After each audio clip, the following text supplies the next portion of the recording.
Hi guys! Hi mga ka-reels! Ito ang aming ulam for today! Taran!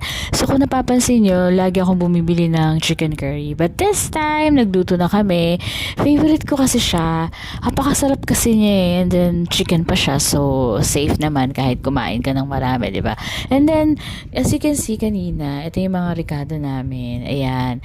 Meron kaming gata, meron kaming patatas, bell pepper, and kamatis. And then, yan, habang hinahanda namin yan, eto na, yung may curry powder kami, na medyo nahirapan kami kasi nakalimutan namin siyang bilhin sa palengke.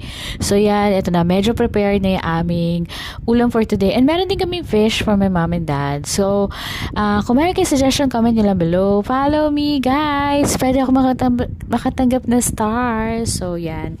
Yan ang aming ulam. Napakasarap niya. Favorite dish na ng lola ko eh. Yan, ito ang aming fish.